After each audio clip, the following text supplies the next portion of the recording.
So a short and sweet video here, 2 stocks I bought in my main portfolio and 2 stocks that I think in the next 10 years could more than 5x their current market cap. Now they are very crazy claims, I know, and I'm not one to sort of be bragging about hype stocks or anything along them lines, but I'm going to give you my thesis on why I'm buying into these 2 currently massively undervalued companies. Now please bear in mind, as a wealth manager, you were never my client, so this is not financial advice and you should do your own due diligence when it comes to making any investment decision. If you are new here, please do consider subscribing and turning on the bell, and do me the kindest of kind favors by making sure that like button is turned blue. Just go ahead and click it. I guarantee you will feel slightly aroused. If you want to support the channel, check out the Patreon link in the description. I think there's currently 1 space available in the WhatsApp group, so first come first served over there.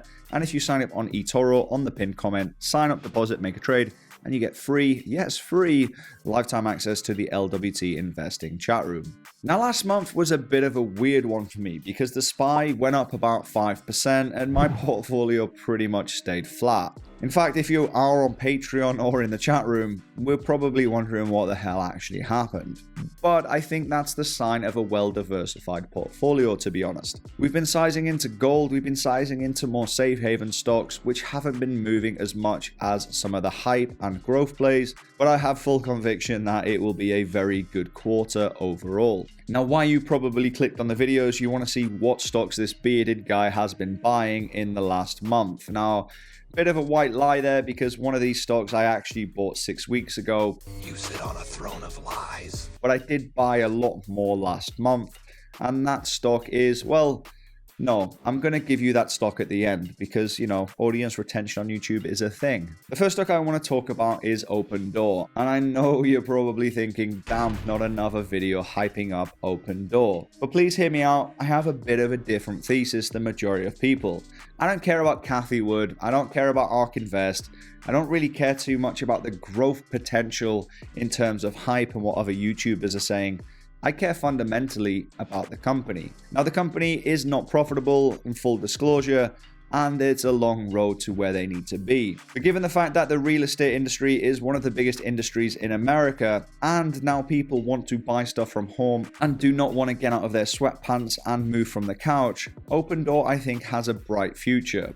The fact that you can buy and sell a home on an online platform very easily without any hassle and not having to deal with lawyers, estate agents, and any other crazy shit. I think Opendoor has a great potential there, and I think it's undervalued, not only in terms of the hype, because we've seen all these hype stocks crash recently. I actually think it's very undervalued because of the last year or so we've had. Not many people have been moving and buying houses. So I think if we take out the hype, if we take out the future growth of this company, if we take out every little aspect of things that people are saying on YouTube, and that's why I hope you see this video as slightly different, I think you can sort of see Opendoor as a typical real estate company, or even as sort of a consumer cycle or a retail company, in the fact that their customers have not been really that active over the last 12 to 18 months because of, well, I can't say the word because YouTube will demonetize me and I'll have to sell my body on the streets, and that's something no one wants to see. But because of the last 18 months, of course, it's been a big hit and it's took a bit of the sting out of the tail of Opendoor.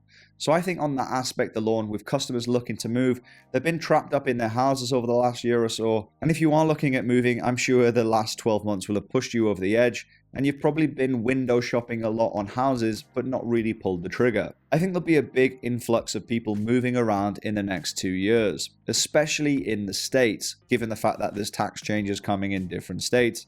And I think Opendoor will capitalize on that. Will it become profitable? I actually don't know because it is a long way away. But I think given the fact that Opendoor are investing a lot in themselves, I think it's a matter of time before they do turn a profit, and they could end up being one of the most valuable real estate companies on earth. Now, it is a big claim, I know, but for me, with Opendoor, I do think it's more of a short-term play rather than a long-term play. Unless things change. I mean, the good news is if I have that short-term mentality and it turns into a long play, then I'm in it already at a decent price because I'm a value investor. Now, if I'm in it for a couple of months and things don't look like what I thought they were, then I can simply sell it. That's the way it's going to work with me for Opendoor. And if you are in it, I'd love to know your thoughts down in the comments. Now, before moving on to the second stock I'm going to talk about, a quick word from our sponsor, Untold Riches whiskey. Now, if you don't know what this whiskey is, we're going to be talking about it a lot on the channel. But jokes aside, I am not sponsored by this company, and I wish I was, because this is actually an investment. And if you want to know about this whiskey, let me know down in the comments, because I'm expecting to 5x my money on all of the bottles I bought on this. I know it's not really stock related, I know it's very different, and I don't know whether I should put a video on alternative investments on this channel. But this whiskey, if you can get it in the box, in good condition, 28 years old, strongly suggest trying to pick some up right now, because I do think this will 3 to 5x in 5 years. So if you are interested in alternative investments, let me know down in the comments. I really don't know if there's any interest there, but I'm very excited about that purchase and actually several other whiskeys, to be honest. If you didn't know, I'm a big whiskey fan and I have a big collection of whiskeys. So much so, if I actually sold them, I'd probably be able to buy a nice apartment in the city of Budapest. Now, 6 weeks ago, I actually bought Tattooed Chef. Now, I know I did a video on this recently, so before you click off, please hear me out. Tattooed Chef, I think, is a very, very undervalued play. Vegan foods, healthy foods, I think all of these companies have got a massive market to come into in the next 5 to 10 years. And I think given the fact that Tattooed Chef has fell a lot recently, as with all SPACs, and anything that's really related to Chamath Palihapitiya, yes, I said his name wrong again, but given that all these ex-SPAC plays are falling down, I think Tattooed Chef has sort of took a bit of blunt on that, but they are doing very well and investing a lot back into themselves and more into new products. I think Tattooed Chef is a very long play, and I think it will do well in the long-term future. Now, that said, did I YOLO in with leverage at the current price? Hell no, I'm about 3 or 4% total allocation to this ticker, but I will size in massive dips, and I do think them dips are a possibility. So whenever making an investment into something that is speculative like this, you should always size in very slowly and take your time and try and get the best average possible. If you don't believe me on this, have a look at Cineworld. I was buying it at like 50p a share in the middle of the pandemic, and then it had a massive fall all the way down to 19 cents, where I actually picked up majority of my shares. And long story short, I'm currently up about 280% on that ticker, and I took out 120% of my investment already, so it's an absolute no trade. I made 20%, got my cash back, and I still have majority of my shares sat there riding for 3. Let's see where it goes. And the reason I'm mentioning Cineworld is that was a speculation play at the time. They were facing bankruptcy and the company was not in good shape. I didn't YOLO in with all my account. I waited for dips, I timed the dips, and other investors I know, even some on YouTube, actually sold some of their shares to me at 19 cents. And a big shout out there to Joker Investing. Love his work, but he did sell the shares pretty much when I was buying them, so thanks for the discount, buddy. Now, coming back to Tattooed Chef and the plant-based food diets, again, you know, looking at the size of me, I'm actually cooking a barbecue tonight, so I'm probably not the best advocate in terms of product, and I probably will never ever move to that sort of diet myself, but I do see the need, and I'm not, you know, too high esteemed not to buy a company I disagree with. I'm here to make money, and I think this is very undervalued, and if you disagree with me, well, make sure you hit that dislike button, but if you agree with me, it's a good reminder. Hit that like button. Now, if you want more videos like this on stocks that I bought every single month, it is a bit of a sort of new type of video, so let me know down in the comments.